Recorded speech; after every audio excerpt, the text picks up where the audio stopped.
हिंदू परिवार गोरक्षक दल द्वारा आयोजित गौ भागवत कथा के प्रथम दिन में 500 से अधिक महिलाओं ने भाग लिया। कथा व्यास मंजू भारद्वाज जी ने गौ माता की सेवा से होने वाले अनेक पुण्य फलों के विषय में जानकारी दी।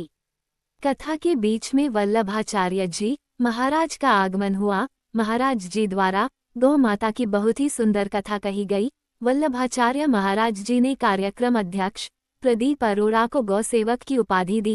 कार्यक्रम में हिंदू परिवार गोरक्षक दल के राष्ट्रीय अध्यक्ष रोहित गुप्ता, राष्ट्रीय उपाध्यक्ष आशीष पाल, राष्ट्रीय प्रभारी प्रदीप अरोड़ा, शिव प्रताप सिंह, अमित मदान, अवधेश सक्सेना सहित बड़ी संख्या में गौसेवक मौजूद रहे। हमारे प्रदीप जी वास्तविकता में गौ भक्त हैं ही, क्योंकि गौ माता के लिए अपने प्राणों को न्यौछावर कर चुके हैं। उन्होंने कई ऐसे संकट आए जहां पर वो स्वयं उस संकटों में सामने खड़े हुए, लोगों ने मारने तक की धमकी दी, उसको भी उन्होंने सहा है।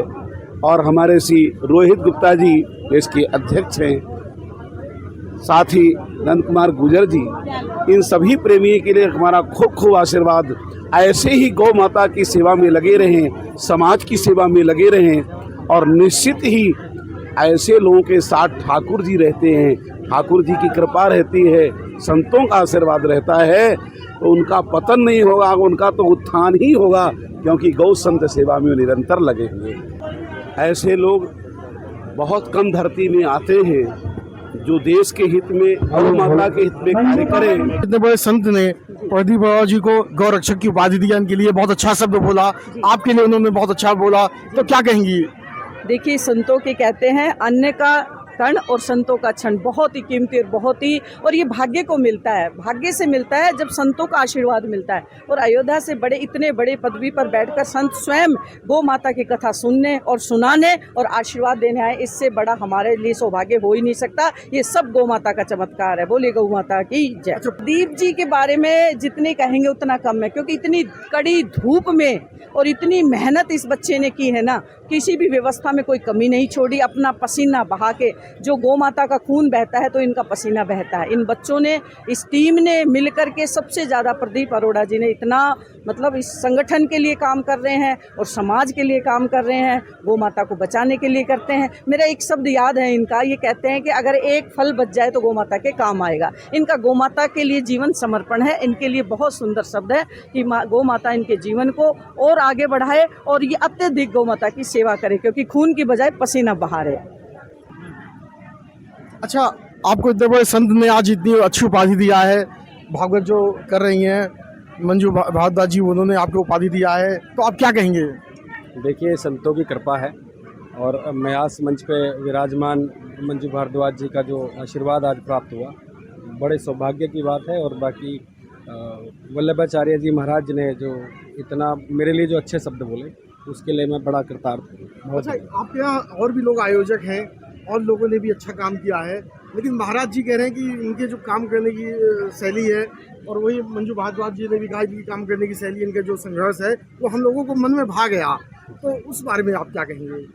देखिए, इस कार्यक्रम की व्यवस्था मेरे हाथ में है, कार्यक्रम अध्यक्ष हूँ, तो ज़्यादा आगे सामने मैं दिखाई देता हूँ, लेकिन पूरी टीम और सभी जो गो सेवक है हिंदू परिवार गोरक्षक दल के, सभी पूरी मेहनत के साथ जुटे हुए हैं और सभी लगे हुए हैं। अच्छा, इसकी प्रेरणा जो है गौ कथा की प्रेरणा आपको कहाँ से मिली? ये सहीबाबाद में पहली बार हो रहा है, इतिहास, एक आपने इतिहास बनाया है, इसके बारे में आप क्या कहेंगे? देखिए, इसकी प्रेरणा स्रोत तो माननीय मंजू भारद्वाज जी हैं, जो व्यास मंच पे कथा कर रही हैं। हमने पहली बार जब उनको सुना था मैंने, तो उसके बाद उनके दर्शन की इच्छा हुई, हम मिलने गए, उन्होंने बड़ा प्रेरित किया। तो उसके बाद हमने ये कथा मात्र 30 दिन के अंदर हम लोगों ने प्लान करके आयोजित करी, और गौ माता की इतनी असीम कृपा है कि कथा बहुत अच्छे तरीके से चल रही है। अच्छा, कल के लिए क्या कहेंगे? कल कौन संत आ रहे हैं, उनके बारे में आप बताइए। देखिए, कल दाती जी महाराज के आने की सूचना है, जो उनकी तरफ से हमें प्राप्त हुई है। तो उनका समय 6 से 6:30 बजे का रहेगा। जो भी भक्त, उनके भक्त जो उनके अनुयायी जो उनके दर्शन प्राप्त करना चाहते हैं, समय से पहुँचे। महाराज जी उपलब्ध होंगे यहाँ पे 6 से 6:30 बजे के आसपास। ये सहीबाबाद में पहली बार गौ कथा हो रही है, तो आप इसके बारे में क्या कहेंगे? इस साहिबाबाद गांव में ये पहली बार गौ माता की कथा हो रही है। आज तक कभी गौ माता की कथा यहाँ पर हुई नहीं है। और राम कथा भागवत कथा तो काफ़ी हुई है, लेकिन साहिबाबाद की पावन धरती पर पहली बार ऐसी गौ माता की कथा हुई है जो यहाँ पर धरती इसकी धन्य हो गई। अच्छा, क्या इतनी भीषण गर्मी में इतनी अच्छी संख्या में लोग आए हैं, तो ऐसी उम्मीद थी क्या आपको? ये सब गौ माता की कृपा और आशीर्वाद है। जो लोग देख भी रहे हैं, यहाँ पर लोग पहुँच रहे हैं मौके पे, सब गौ माता की कृपा है।